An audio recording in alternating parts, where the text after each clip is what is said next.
why, because we do not have a version of equality which could answer all our intersectional feminist questions and desires, that there can be no change in knowledge at all. Things are a lot better, and we can't acknowledge that for fear of being able to say that there's still other things that are not good enough.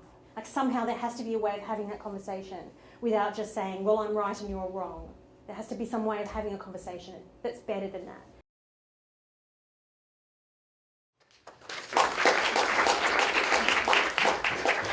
Thanks everyone for coming, and thanks especially to Catherine and Ben for inviting me. So this is one of those papers that's definitely a work in progress. It's currently about 12,000 words long and not finished. And within a very small amount of weeks, it has to be under 10,000 and finished. So I'm chipping away at it every day, and I'm going to flag in advance that this paper, in case you don't get to go, oh, I see a problem. This paper has one problem and one frustration at the heart of it. And the frustration is probably the most important thing. This is the third paper in a row that I've written that was supposed to be about one thing and turned itself against my wishes into a paper about post-feminism. And my frustration about the way in which the concept of post-feminism is used, especially to talk about girls and girl culture and images of girlhood. So this is my first attempt to give up on trying to escape that and frustration and to say something about it. And I'm not quite sure that I've said what I want yet. And the other thing that I want to flag in advance is this is the first time in 20 years that I've ended up with a paper which goes back to the work of Guy Deleuze, who I used to use all the time when I was a postgrad in my first 5 years or so of writing academic papers. And I really haven't done that in that long. And I'm not quite sure whether or not it's really as necessary as it feels to me at the moment. So I'd be really grateful for feedback on either of those things, which I see as the core problems here. But to start with something, it doesn't sound like any of those things. This paper considers the emergence of a popular literary type, the girl action hero. She's also become a cinematic type. While the girl hero has earlier and even ancient antecedents since the 1990s, a newly action-oriented girl hero has become especially significant in fiction oriented towards children and young adults. She's not only resilient, but willfully determined. While she will take responsibility for others, she decides which others and under what conditions. She's brave, resourceful, and in the end, powerfully effective when seeking her own ends. Where she is self-sacrificing, she chooses action for the greater good, comprehending what it costs her. She may be proud, but she rejects vanity and quite explicitly any suggestion that commodified femininity will represent or enable her capacities. She's the agent of her own aspirations and seeks to modify the actions of others to suit her own. And yet, she is not necessarily taken up or praised by feminist critics. Indeed, she's quite often criticised as defined by her appearances, by the perceptions and praise of others, or as what I could term the disarming spectacle of ideal girlhood. We might trace this figure's rise to prominence through this set of very successful literary series, appearing between 1995 and 2010, and featuring the increasing visibility of a girl hero who acts on the world in effectively comprehensive, including increasingly violent ways. I'm particularly talking on this list about Lyra, the central protagonist of Philip Pullman's His Dark Materials series, Hermione, the central girl character in J.K. Rowling's Harry Potter series, Bella, heroine of Stephenie Meyer's Twilight series, and Katniss Everdeen from Suzanne Collins' series The Hunger Games. These successful young adult literary series have all been adapted to big budget action adventure films, but must be connected to a broader field of speculative fiction. So the essay that I'm drawing on here starts with literary analysis and starts with the literary context of these works and then moves towards film towards the end, and trying to connect those two and think about how they can't be separated anymore, not just in these examples, but as cultural formations. In selecting these examples, I'm not interested in adjudicating a line between good and bad examples of the genre. That's probably obvious. Certainly Pullman's books are highly praised and award-winning, while Meyer's in particular are widely pilloried. But they collectively represent a significant shift which, as the time frame probably also suggests, I want to place in the context of changes in feminist cultural theory as well. I want to consider what this girl hero inherits from earlier books, from some important shifts in film images of gender, and from the changing meanings of girlhood around her at this time. Obviously, this isn't a complete list of these texts, but these are the only ones I'm really focusing on in the essay. As the back cover of Joanne Brown and Nancy Sinclair's Declarations of Independence puts it, female empowerment, especially among girls, is one of the most significant issues to come out of the 90s. In the 2000s, a wave of scholarly publications appeared focused on this issue, establishing the terrain that we now call girls' studies. But they were drawing on earlier texts, such as Angela McRobbie's Feminism and Youth Culture, and also popular discourse on girls, including popular culture and popular incarnations of politics and psychology, such as Peggy Orenstein's Schoolgirls and Mary Pfeiffer's Reviving Ophelia. Brown and Sinclair take as a starting point the argument shared by Orenstein and Pfeiffer that growing up for girls is equated with the shutting down of possibilities. For Brown and Sinclair, this explains the widespread appeal of the fantastic for female young adult readers, allowing girls to, on a daily basis, redefine what it means to be female. They acknowledge that girl-oriented fiction is often criticised for plot resolution that reinforces conventional notions of gender. I've given you a quote there. But also argue that it's enthusiastically promoted the necessity for girls to gain control over their own lives, especially by engaging in self-definition and using their empowerment to challenge, they say, oppressive social structures. In this, they're sketching a tension which has only become more important since, and I want to explore it through three figures that organise this paper: glass, game and event. So with glass, I'm actually going to cut the discussion of Alice in Wonderland, with which it begins, and the probably, I would imagine for you all, fairly obvious links from Alice through psychoanalysis to film theory, which uses the mirror as a particular kind of device. But I do want to say something about a much less read text, and that is the Peter Pan stories, Wendy in the Peter Pan stories. The figure of the mirror that represents reflection on the self and a social field in which the self is perceived is not equally important to all girls in speculative fiction. Some famous precursors, like Wendy from the Peter Pan stories, might be thought of as counterfigures. It's often forgotten that Wendy is the closest those stories have to a hero in the classical sense. Wendy is the one whose adventure is tracked from home world to other world and back again, and whose transformations move the plot along. This is partly forgotten because the characterisation of Peter, who never changes at all, is so much more original and effective. But also, Wendy is so little like the girl heroes popular today. Wendy never has or looks into a mirror, but a mirror is not the only kind of glass, and the window Peter breaks through at the beginning matters here. It's an interface between the world and Neverland that can only be opened with magic that belongs to one side. And Wendy must be brought through by Peter in either direction. What belongs on her side is a domestic family life that both fascinates and horrifies him. This is Wendy's anachronism for a contemporary reader, where the girl figured as a glass is definitively a mirror rather than a window that only opens from the outside. But visualising who Wendy might be is a crucial plot point anyway. It's just that Wendy's mirror is a toy house. Peter Pan and Wendy offers a very inconsistent sense of whether Wendy is a girl or a woman. When the lost boys on their knees cry, "Oh, Wendy lady, be our mother," Wendy replies, all shining, "It's frightfully fascinating, but you see, I am only a little girl. I have no real experience." Yet Wendy not only plays at little mother right up to the point she decides to return home and be a daughter again, she both enjoys this mothering and capriciously resents Peter, seeing her as a mother rather than a lover, things that are forgotten in most adaptations of the books. A century later, this even seems odd, even maybe inappropriate, but confusing the now unimpeachable barrier of pubescent sexual development is only part of the problem. In comparison even to Alice, Wendy lacks self-reflexivity as well as heroic agency. Holly Blackford argues that Peter is an extension of Wendy and that his horror is also hers. The Wendy house represents the way Wendy is only ever partly in Neverland. Like her own mother, she wants a child and a lover for apparently interchangeable reasons, and her time with Peter represents a moment of girlish hesitation before that completion. Barry writes that she, quote, was one of the kind that likes to grow up. In the end, she grew up of her own free will, a day quicker than all the other girls. When Peter comes to see her at the close of the story, he can be no more to her as a married woman than a little dust in the box in which she had kept her toys. But the novel Peter and Wendy opens with a scene in which Wendy's mother weeps over the inevitability of her daughter's growing up. And Blackford argues that these tears create Peter and that thus Wendy exemplifies the Persephone story Blackford wants to position as a template for modern girls' fantasy stories.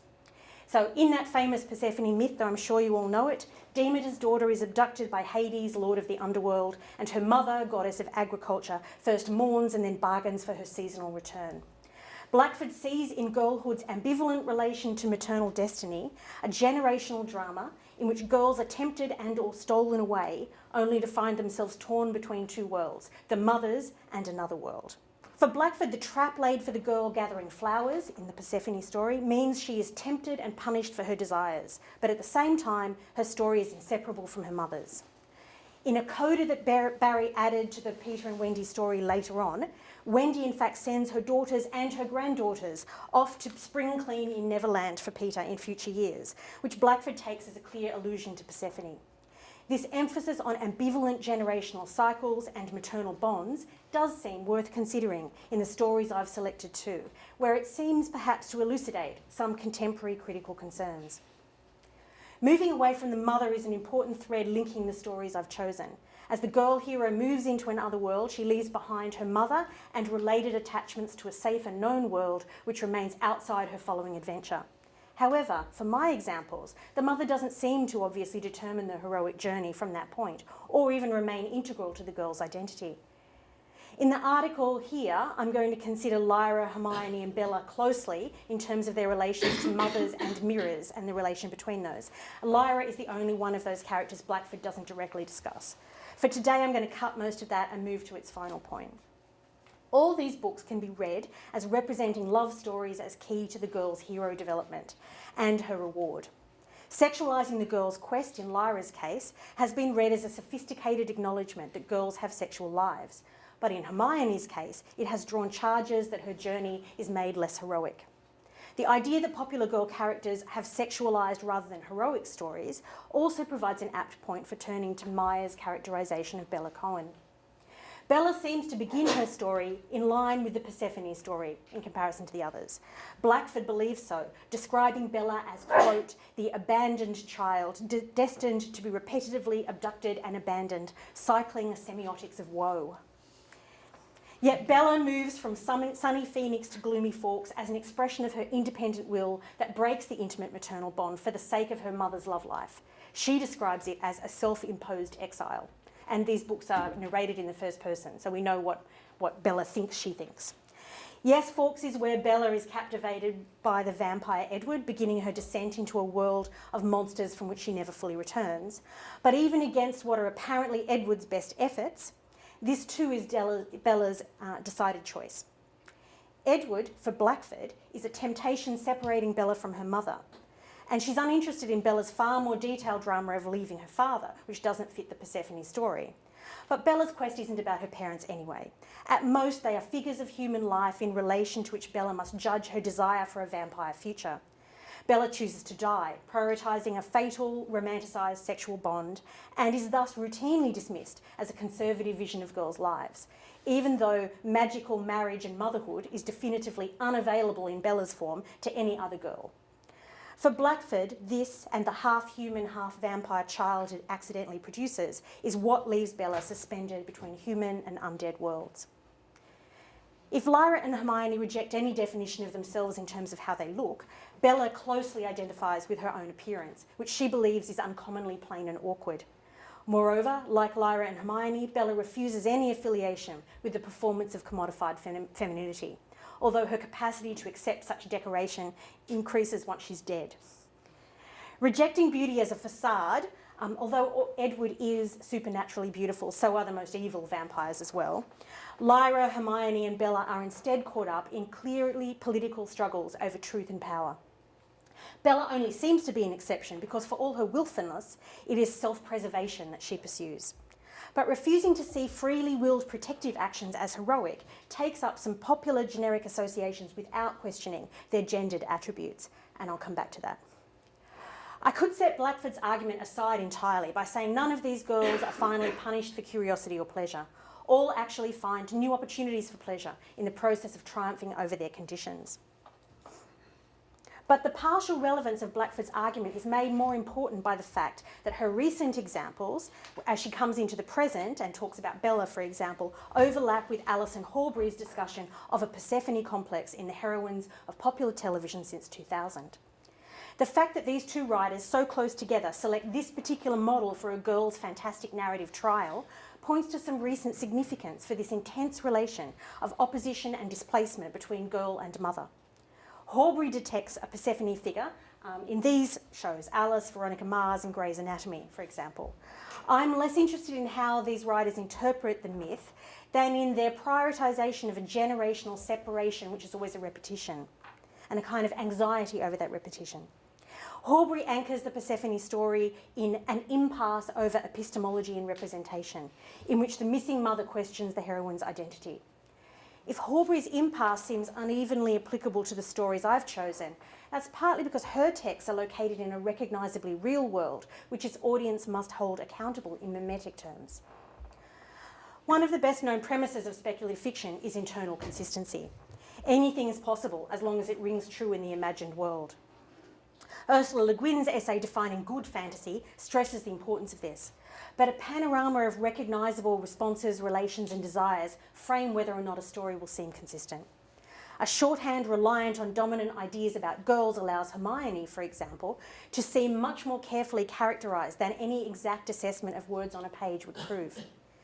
Speculative fiction relies on inference, including that which means any aspect of the imagined world not represented otherwise will be assumed to work like the world where its readers are presumed to live. Horbury sees the Persephone myth being retold today because it represents a generational crisis point in which different kinds of feminist agency meet. In this, she says, and this is a quote, the Persephone myth presents a compromise formation or solution to a current impasse. She and others call this impasse post-feminism. While it's an older term, ideas about post-feminism were also popularised in the 90s and the 2000s and were closely linked to popular images of successful girlhood, what is sometimes called girl power feminism, or which Anita Harris discusses as the rise of spectacular can-do girls. All the girls I'm talking about could be called spectacular can-do girls. Along these lines, Frances Ely and Kathleen Kennedy argue that feminist ideals are subsumed in girl hero narratives, winked at or implied by the physical empowerment of the character rather than dealt with head-on, meaning that girl power rhetoric, they say, is shorn of its political context.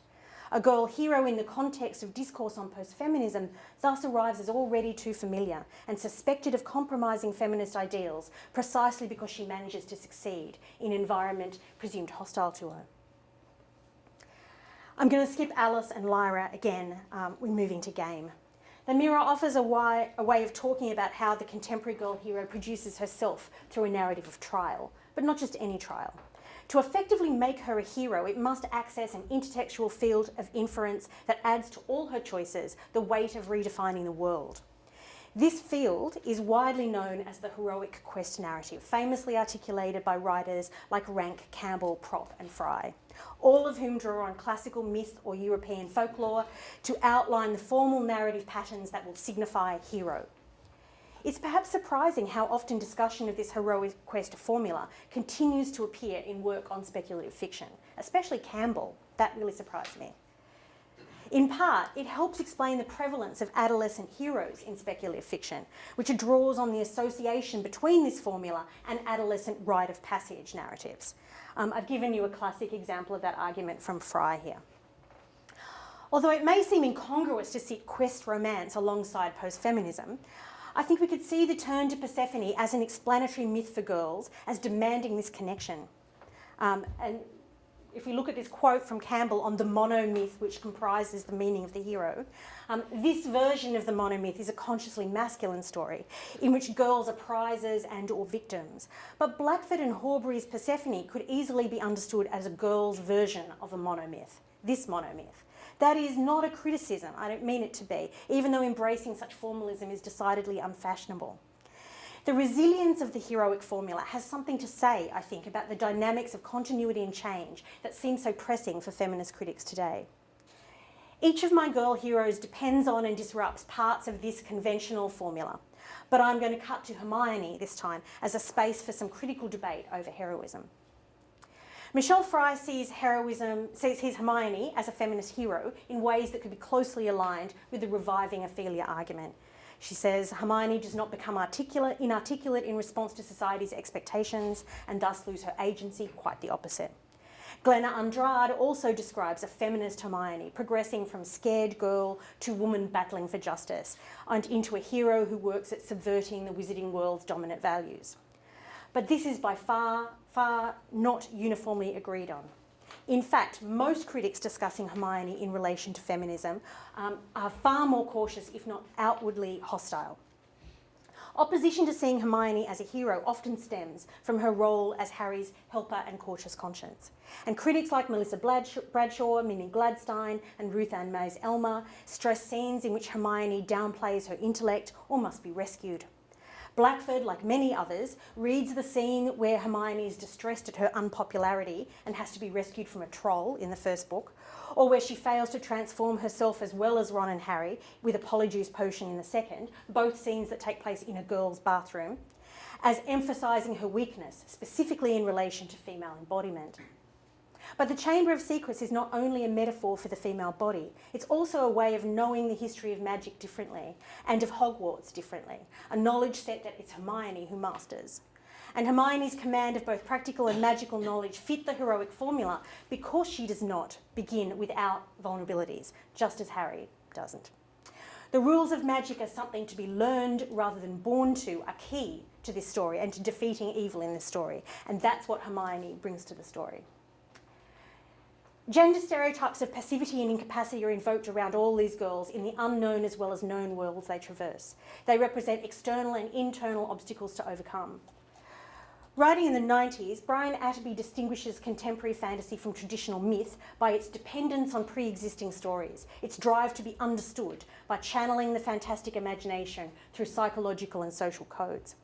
It's in this sense that Atterbury describes the genre as a game, one that becomes more productive as its rules become more restrictive.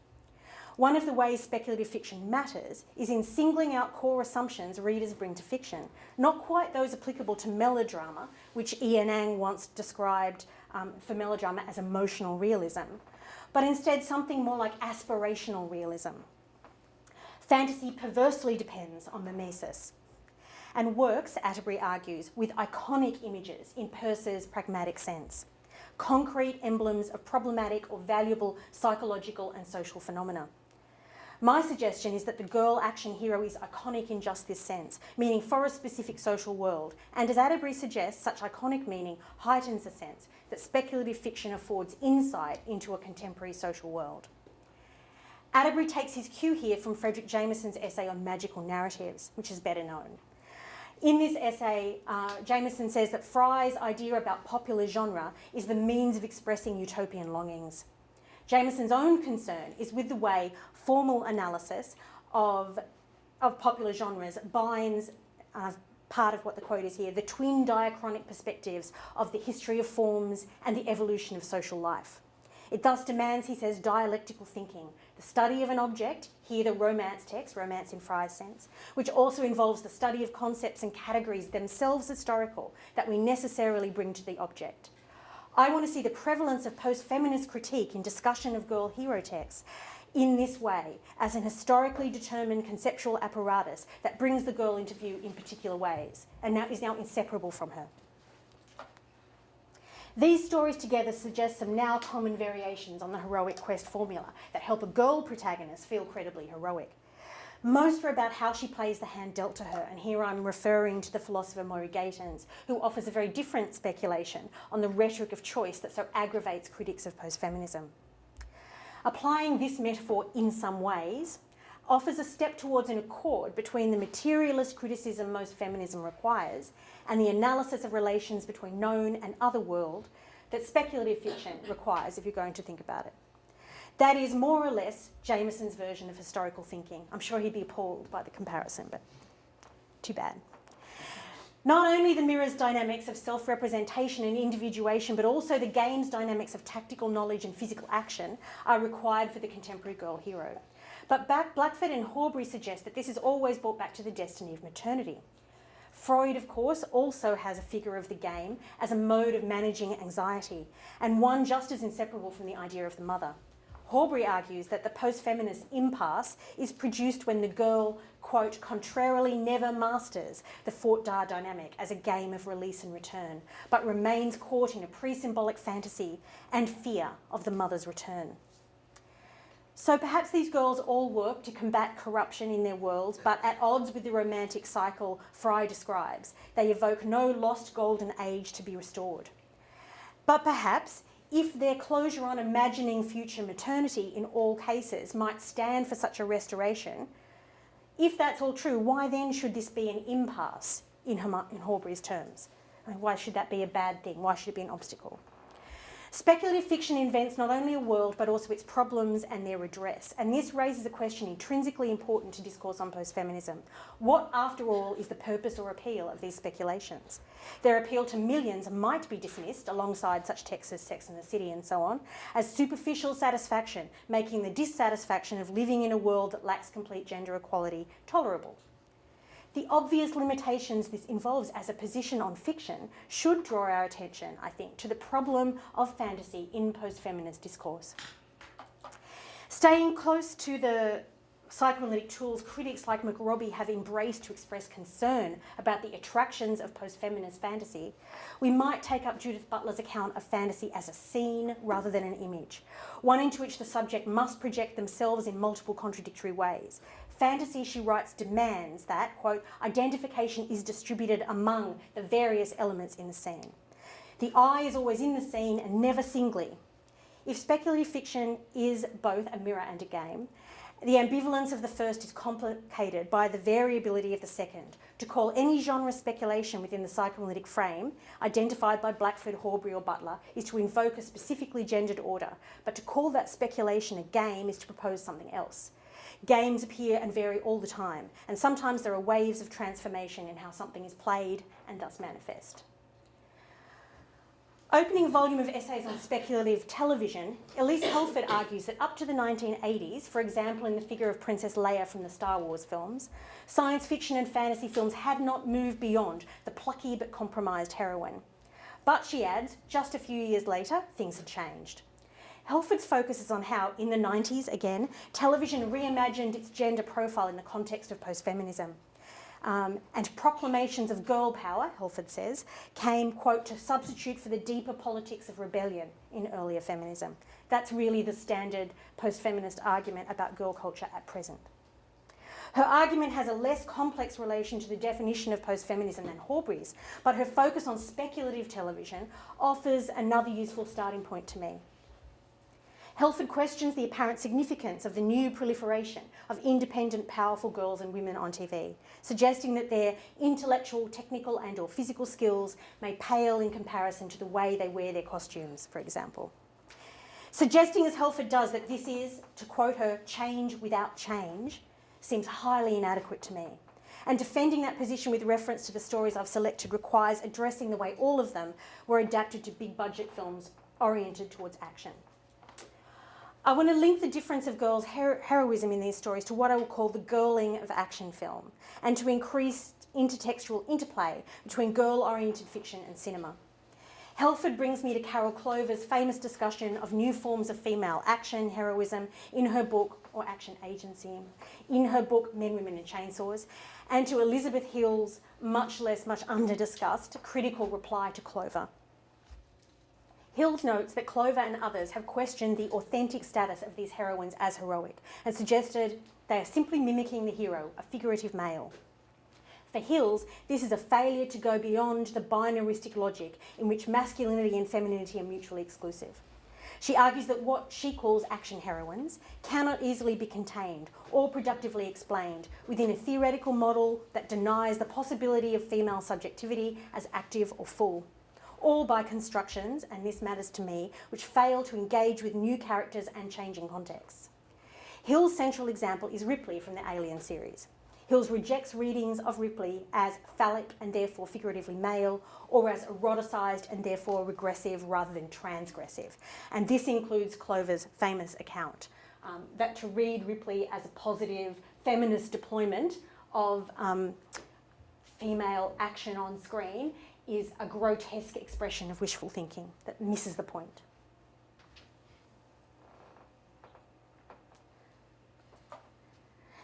This argument should remind us of the criticisms of Hermione's weakness that I discussed above, for which Hill's reply also seems relevant. Hills argues that any claims that traditionally feminine actions and images rob Ripley of her radical thrust suggests an either-or logic which acknowledges neither the transgressive potential nor the desirability of accessing a range of roles, skills and emotions. Indeed, Hills notes, drawing on Yvonne Tasker's discussion of masculinity, such a play of vulnerability and strength is characteristic of the action hero or heroine. This is not only relevant to the girl heroes discussed above, but particularly appropriate for the one with which I want to conclude, Katniss Everdeen. Katniss fits all the loose conventions suggested above for the girl hero, but in this final section I want to focus on Katniss exclusively to stress the difference of the kind of action that's involved. In line with the Persephone story to some degree, Katniss's relationship with her mother is a story about the past that explains her. Katniss begins her story as a locally renowned hunter whose skills developed when she had to scavenge and hunt to keep her family alive after her father died and her mother couldn't cope. Katniss is also effectively abducted from home by the annual harvest in which the government selects one boy and one girl from each district to compete in the Hunger Games, a nationally televised reality program centred on an arena fight to the death between these adolescents. The Hunger Games franchise has also already attracted considerable criticism along the post-feminist line. Certainly, it flirts with the pleasures of commodified girl culture. From the moment she volunteers to save her sister from the harvest, the state media complex suspends Katniss's life between the impoverished mining district where she grew up and a luxurious life in the capital where she is herself a famous commodity. At the same time, one of her core skills is the exposure of that which is on the other side of the image and which underpins dominant truth games. As a tribute, Katniss is clothed in designer outfits and paraded before the media for applause and admiration. She is eventually positioned, it's true, as an authentically desirable girl by her fellow tribute Peter's admiration and love. But Katniss herself, and the narrative point of view of the film as much as the book, knows that Peter's admiration is tangled up in the storytelling premises of reality television. Katniss herself is hardly sure where the commodity story of on-screen love stops and real relationship between them could possibly begin. As her state-assigned mentor Hamish puts it to her, Peter's declaration of love in an on-air entry interview makes Katniss look desirable to sponsors who might just save her life. Indeed, they send life-saving gifts both to her and then Peter because their star-crossed lovers story sells well on television. While the film adaptation relies on Jennifer Lawrence's performance of ingenue dazed by the blinding lights of media attention to convey much of Katniss's uncertainty, it also sticks closely to the book in conveying the limitations of what she knows. Katniss cannot certainly know if Peter's actions are about self-preservation or genuine affection. More complexly still, Katniss does not know how to untangle her own feelings from tactics of self-preservation. Both would be authentic at a fundamental level, and the two can't be neatly separated in experiences of pleasure, relief, comfort, and gratitude. Post-feminist critique likely seems on securer grounds with the films because it can make recourse to the spectacle of watching the girl made over, suffering, triumphing, and glamorously moving through the frame of action. This critique clearly overlaps with the feminised action heroine reading outlined by Clover. According to either, Katniss's capacities or her victories amount to no significant change from roles like those of Lucy and Susan in C.S. Lewis's first Narnia books, where they are witnesses to action and armed only for symbolic effect to distance them from ordinary girls. The spectacle of Katniss's action, from her choreographed mastery with a bow and arrow to the digital effects of her apocalyptic scenarios, might all contribute to a post-feminist masquerade, in McRobbie's terms, pretending at satisfying empowerment that overwhelms pain and self-doubt. But even here, the Hunger Games operates somewhat ahead of the critique. If there is greater opportunity for visual pleasure in Katniss's various princess and superhero-style costumes in the films, Katniss makes it clear that believing in such images is a grave error and even a failure to be on her side. Whether as a televisual commodity or as the political slogan of the Mockingjay used to rally rebels against the Capitol, Katniss knows that when she is reduced to iconic meaning, her own situation no longer matters. This does not mean that icons don't tell effective stories. Recalling Atterbury's argument and viewed as a tool for prizing meaning out of Katniss, the heroic romance formula is both reflected and played with here. The threshold Katniss crosses to enter the games is less a path to the underworld than walking onto a spectacularly visible stage. Despite the symbolic association between the Mockingjay and the Phoenix in Collins's novels and the films, and Katniss is resurrected, at least to people who only know her through television, her apparent death pushes her through spectacle into becoming something more and less than a person, a hero, a name, or an event. This is additionally important because the idea of girl as spectacle has a long and specific resonance in materialist criticism of the modern social world. And there's my female adolescence and modernity thing. Katniss's transformation into the Mockingjay is not about her personally, as is her transformation into someone who can love a boy, but better understood as an event. It's an event that takes her over, but it isn't equal to her. Stripped of safety, home, private self, her beloved sister and her best friend, Katniss's eventual occupation of a leadership role is not propaganda films starring the Mockingjay, but her final recognition of how the world around her will be reproduced by replacing one despotic leader with another that only has different strategies. Does anyone not want me to talk about what happens at the end of the last film because they haven't read the books and don't want to know? Okay. So in the narrative climax, that was your last chance. So in the narrative climax, when she is supposed to embody the symbol and enact the judgment of the state, the enemy she kills is not the obviously evil ex-President Snow, but the equally manipulative new President Cole. Again, it matters that Katniss does not act alone, but her specific role as the one who acts without weighing repercussions for herself is important. Katniss stands for action. I don't mean that she is thought opposed to action, although this is sometimes said about her, that the charisma which powerfully captures the attention of Panem's media culture is only apparent when she reacts without planning or guidance. Instead, I mean her practical sincerity and courage combine to allow her to see and speak directly through layers of deception. Her action appeals because it seems unmediated, either by Panem's media culture or its political machinations, and therefore able to stand for the immediacy of violence, suffering, affection, and freedom. Katniss is thus an icon, in the sense I derive from Atterbury, but an icon of action, an event the repercussions of which make new conditions that led to it visible. When on stage, Katniss sees the lights and the roaring audience as an experiential moment in which she is suspended, seeking the purchase from which to act, rather than as a mirror or a game. Her lack of deliberation might get in the way of holding her up as much of a model for feminist action, but it also impedes reading her as post-feminist masquerade. Katniss has no time for evaluating degrees of perfection. Bordwell's critique of scholars who apply Prop's folktale formula to film emphasises the primacy of action in relating hero stories to one another, given the intrinsic variability of the described world in all speculative fiction. Bordwell argues that, to quote, because the motifs or objects and persons can vary from tale to tale so widely, only the actions, giving, removing or battling, can form the constants that trigger our intuition that two tales are similar.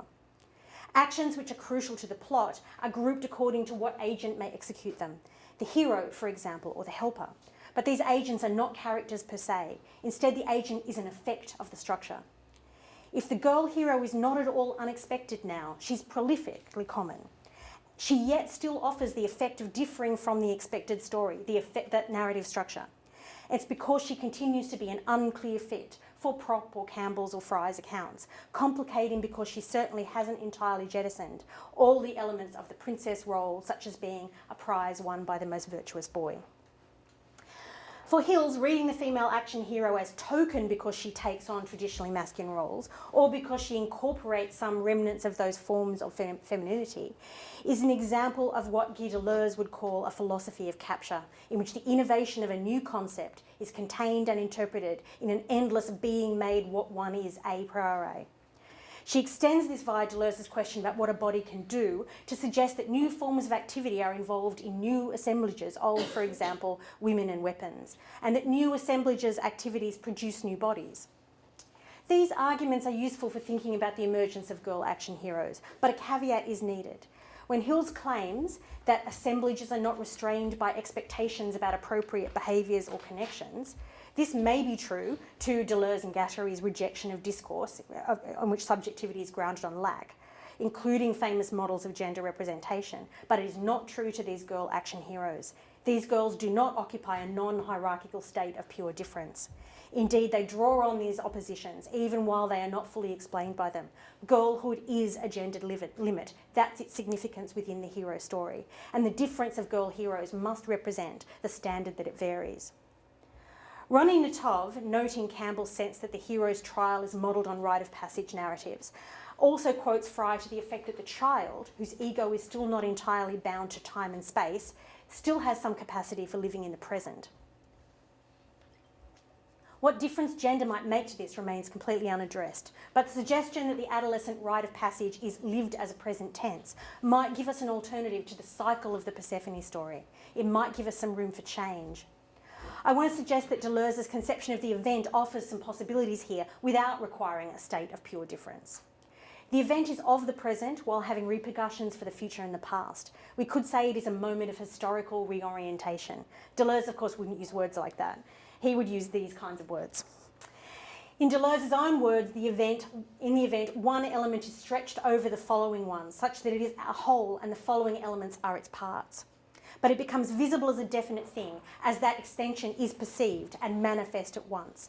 And this, I think, is the process by which the girl hero becomes visible in this way. It's not that one particular text or one particular author's intention is entirely significant, but rather it's the extension of the girl hero as an event that I think we can see the repercussions of in contemporary media culture. This leaves room for an agency which is historically located in complex ways, including the subjective aim that he discusses here, which places the past in a present portending the future.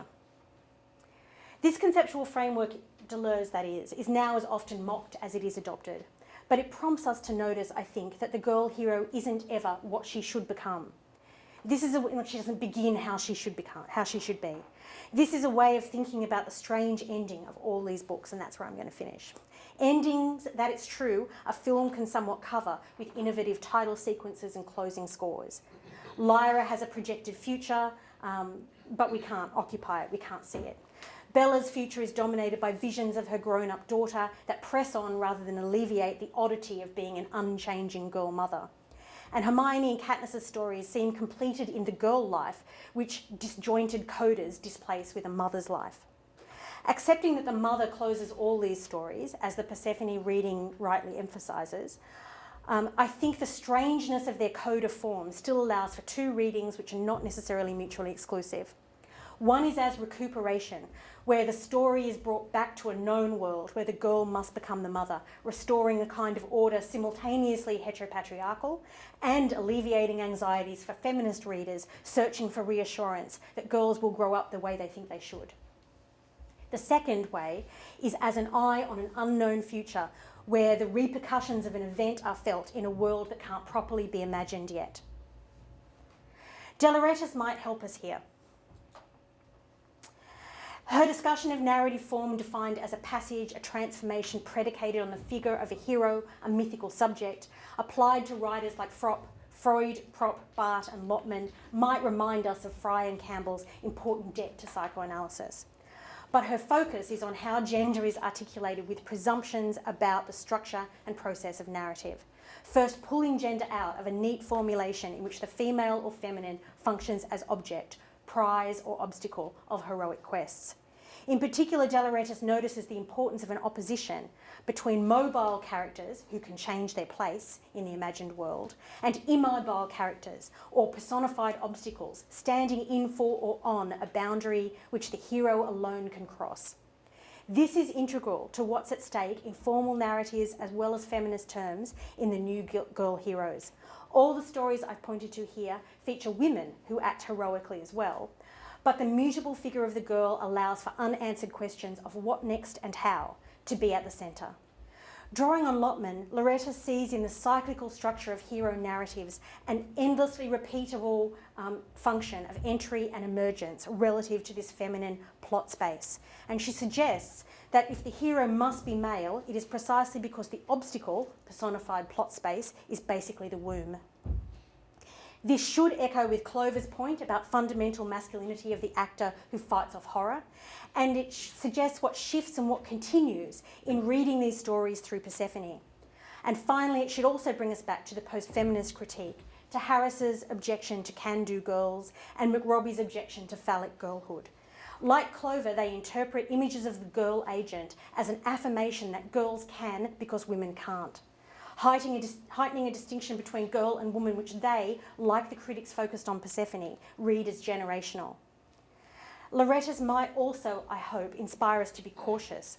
In the classical hero narrative, the feminine is not heroic because it is not susceptible to transformation, that is, to life, death, or to history. The echoes of patterns, tropes, and topoi in the cinema Loretta sees around her matter as narrative itself takes over the function of the mythical subject. For this reason, I'd argue, change should not be overlooked, never seen as no change. It should not be downplayed. And as a feminist critic, we ought to be careful of installing any version of women as the end point which can never be changed, the thing we must always go back to. The fact that these girl hero stories are yet more grist for a mill that churns out endless detection of feminism co-opted should prompt us to ask exactly what kind of girl-oriented story would pass the test of being feminist enough, and what kind of fantastic speculation discourse on post-feminism will allow us. That'll do.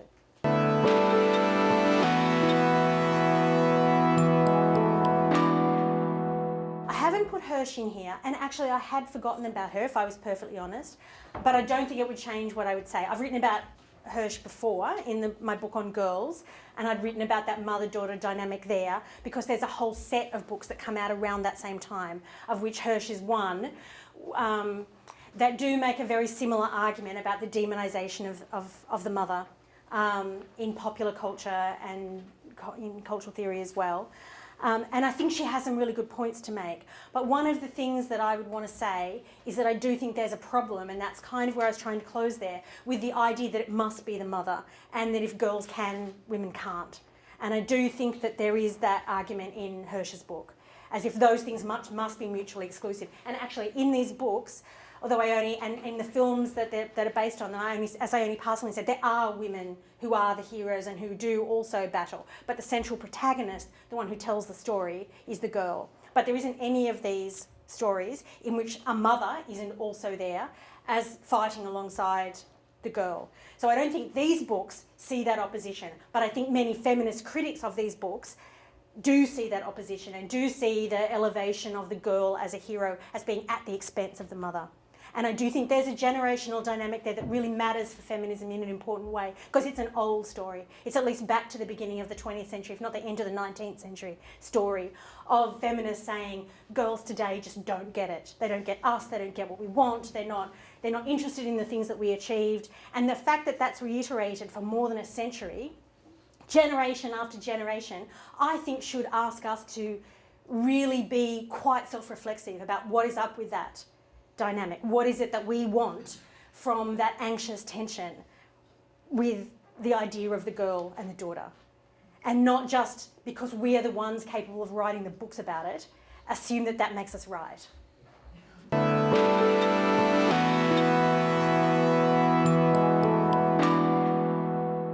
I think in the book at least, you would want to be very careful about saying that she was being a mother figure to her mother and her younger sister. She's the provider. She's more like the father figure, really, in the book. Her father's dead, and she is much more like the father figure and strongly identified with the roles that her father had. It's just that because her mother isn't acting in the mother's role, there's a kind of gap, if that makes sense. So that would be one way of answering that question. But I would say that that's one of the things that dynamic of the girl who is also the mother is exactly what that Persephone story is about. Like the Persephone Demeter story is like they are basically the same thing. They're basically the same thing, they're just different points along a cyclical narrative where it's the same story and the same character. And that is a thing that both Blackford and Horbury talk about a lot. Neither of them talk about Katniss, but they talk about many other stories in exactly those ways. But I guess in saying that it doesn't really apply to Katniss exactly, I want to say I think like any version of a monomyth, it's a bit too neat, and we want a bit more of that dialectical thinking of why that idea there in that moment is used to make that object into something in particular. And so I'm more interested in, well, maybe, but why? Like, what does that mean? What does it mean that that's what it looks like to us now? I'm more interested in that, I guess. But I don't think, for example, that you could make any reading of Hermione in which she was the mother. I don't think it works. I've seen it, but I didn't think it worked. And, I mean, Bella, I don't even know. I mean, she sort of is a mother, but not. It's like so surreally removed from any kind of version of maternal care that I don't think that you could really say that about her either, even though she literally is a mother.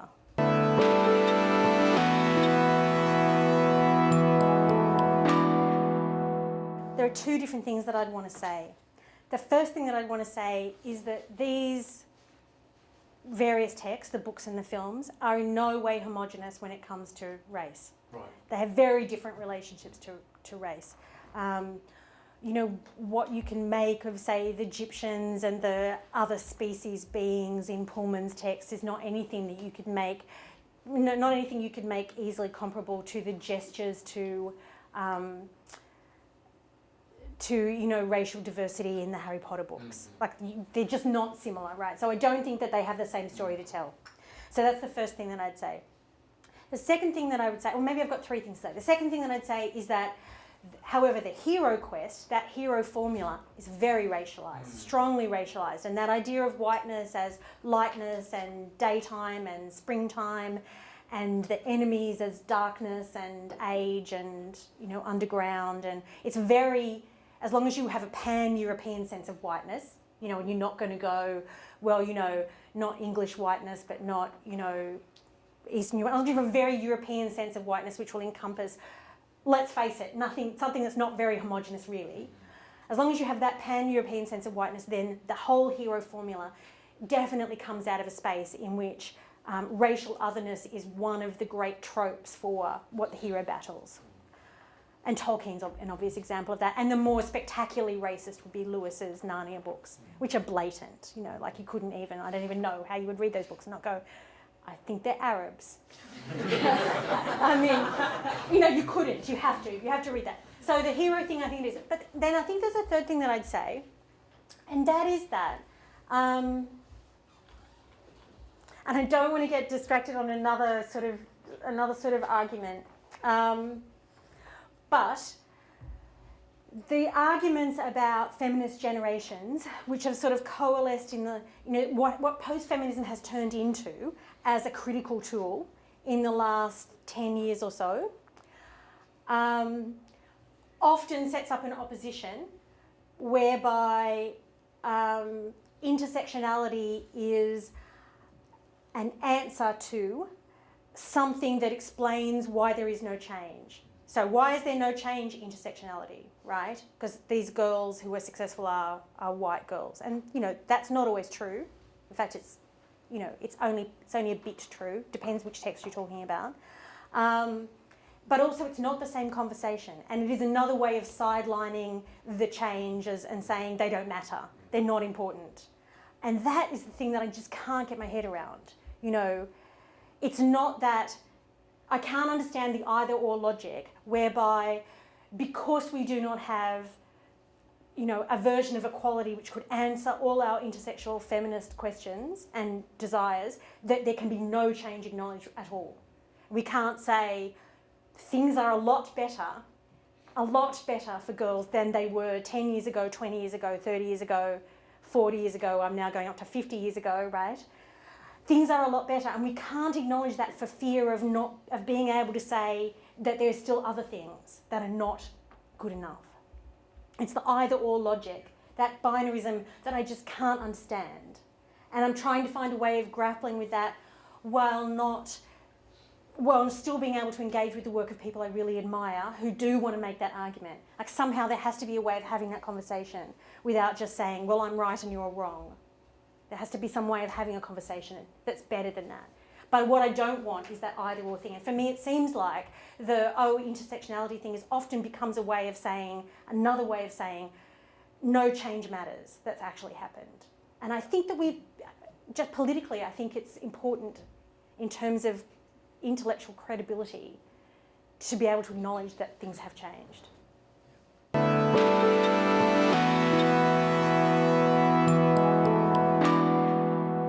So that's a good question. Okay, so definitely the Hunger Games are very explicit. It's very explicit about class, it's very explicit about capital, it's very explicit about media culture, and it's very explicit about its relationship to the idea of mass-produced imagery and the political use of those things. It's quite even ham-fistedly, heavily self-conscious about those things, especially the books, but also the films. But I think that there isn't any of these stories in which that question of media culture isn't important. And one of the reasons why, so that the final part, which I didn't read, which kind of moves from De Laurentiis to Todorov and then talks about like why I think that it's not just optional that these heroes are girls. I think they have to be girls to talk about the problems they're talking about. And one of those problems, I think, is the relationship between a mediated idea of gender. And they're much better at talking about the mediated idea of gender for girls. They don't really talk about the mediated idea of gender for boys. I'm not saying they couldn't, but these particular ones don't do it as well, not even the Harry Potter books.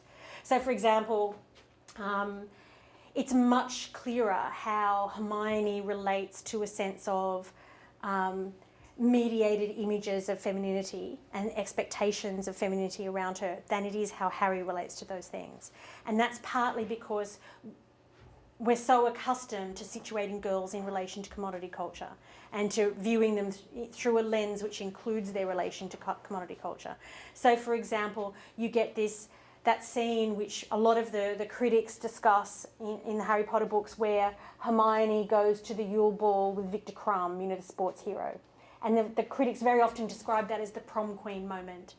So, and it doesn't need to be explained because we already know from the moment Hermione is described for us as like she has bushy hair and a bossy voice and prominent front teeth. We already know, and she's got a head in a book, we already know she's meant to be the girl geek. We're already waiting for the makeover moment, and the second that happens, we know what it is, and we can fill in all the gaps. We don't have such nicely packaged, readily available stories with as much sort of nuanced information to fill in about the boys. So I think that the girls do engage that. They engage with that story and that relation between gender and mediation in a really clear way, which is one of the reasons why girls are such good protagonists for these kinds of stories, which are trying to engage a kind of everyday, commonplace knowledge of the known world with speculation about what might be different.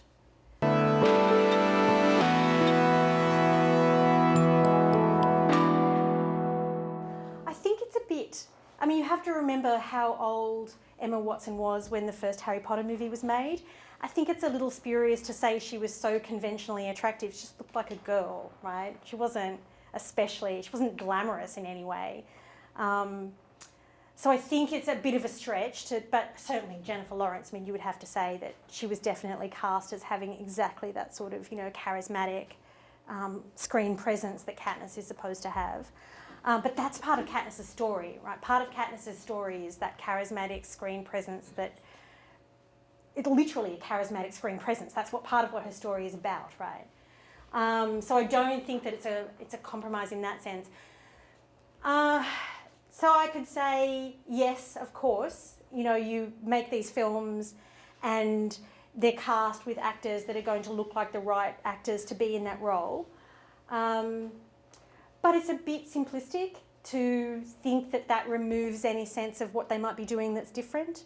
And it's a bit of a homogenisation, a bit of a false homogenisation. How then do we talk about the fact that the film adaptation of Northern Lights into the movie The Golden Compass, while it was, it made money, it was too big a flop for them to bother investing in the second one. It wasn't a flop. It made money, but didn't make enough that they would bother doing the second one. So what are we going to say about that formulaic attractive girl? Do you see what I mean? So I think it's a bit simplistic to say, well, that answers any very complex set of questions. It puts it in the genre that it's in, which is a mass-produced movie in which they're only going to cast people that look the right way. But that doesn't overwhelm every other thing that should be said about those texts. And certainly it can't quite be said about the books.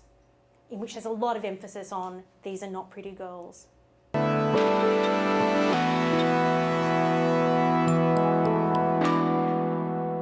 I'm going to say things have gotten better for all girls, but not all girls in the same way, and not all girls to the same degree. So I do believe that the general international situation of girls relative to, say, 50 years ago is improved.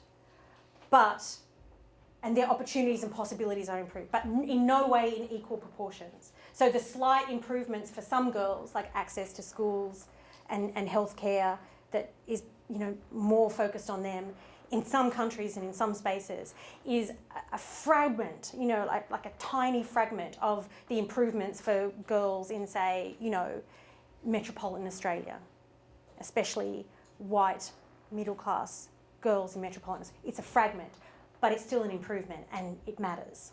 And I don't think saying nothing has improved is going to help, because those improvements do matter. But, so I do want to say that. But one of the things that feminism has often got wrong, I think, is a focus on kind of reproduction, self-reproduction. And that, I think, is behind a lot of the anxiety about girls maybe not wanting exactly the same thing. And I do think it feeds into a sense of not being very reflexive about some other kinds of difference. I think feminism is also very often wrong about, let's call it class, for the sake of it. Like, I think it's very often wrong about that as well. I heard a really fantastic paper a couple of years ago by Bev Skeggs, in which she was talking about the problem of the concept intersectionality and the way in which feminists using intersectionality had found a shorthand by which they didn't actually have to talk about the difference of and the located, situated difference of things like race and class, because they could just say intersectionality and it was kind of all covered. And you didn't have to worry about why some things really mattered in some situations and not in others. And I think that's really important. And I do think that the intersectionality thing is a problem in that way. Sometimes it can be used that way. So that brings me back to the post-feminism thing. There are obviously lots of different things that post-feminism has been used to mean. But I think it's become narrowed, and that's where I've started to have a problem with it. There certainly was a time when people said post-feminist, and what they meant was, we have now problematized the idea that you're born with a gender and that there's a relationship between sex and gender that should be understood in a straightforward way. And once we problematize women in that way, obviously we need some that model of gender version of feminism that can take that into account. That is one of the things that, at least in the 80s and the early 90s, was meant by post-feminism. That if you wrote a PhD now where you defined post-feminism that way, no, people would say, what have you been reading? That's no longer like a key thing. Now, post-feminism tends to be a discussion of particular forms of media culture, and almost always with this focus on, you know, the co-option of feminism in images of girls' success. And I have a problem with that. Like, that's what I'm having a problem with. So I don't think I'm trying to rescue girls. Maybe I always am. Maybe I always am. Like, maybe that is true. People that is part of one of the things that I always want in all the different projects is some way of saying that that there is a difference to girls' perspectives on the world that is worth listening to and worth paying attention to, without homogenising them, and paying attention to their situated differences, and not just giving them a bit in a monomyth that will, you know, tell the same story over and over again.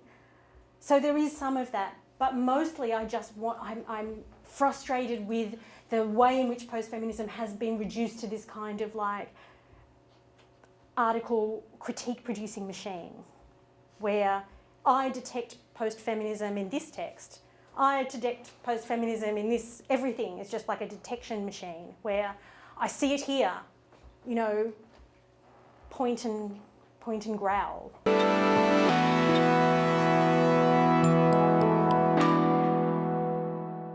And so one of the things that with the Deleuze thing, one of the reasons why I feel like I've got sucked into it again, I do feel a bit sucked into it, is because I really want some way out of the idea that every fantasy story must end up being this cycle, and what you come back to is the point of closure.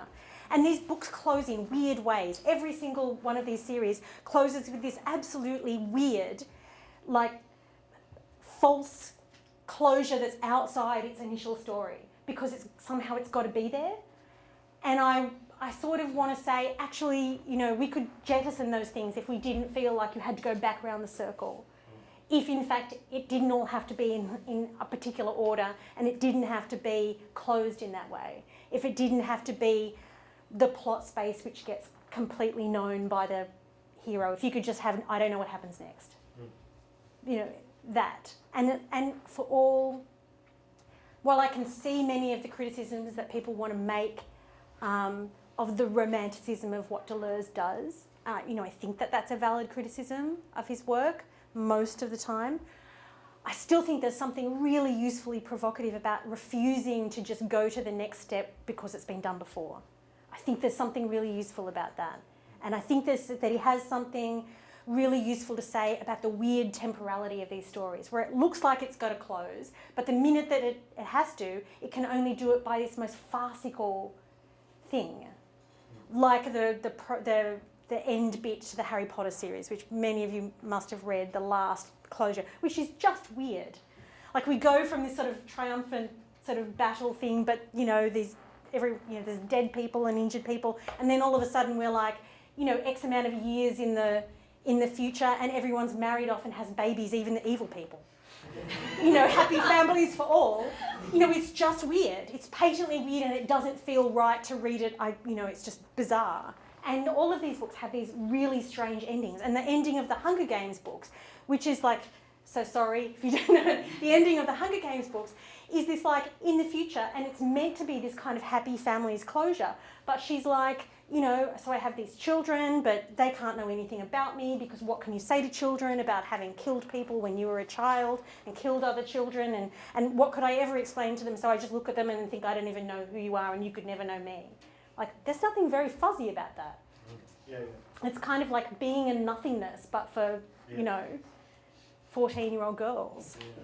This So, is the future. Yeah. Existential woe. Yeah, so I'm yes, disrupting the sequence. And that's a very good way to put it, and I'll have to make that clearer. All the endings is massively unsatisfying. It's just like, the story has to stop, so let's put this extra bit on the end where they've all grown up.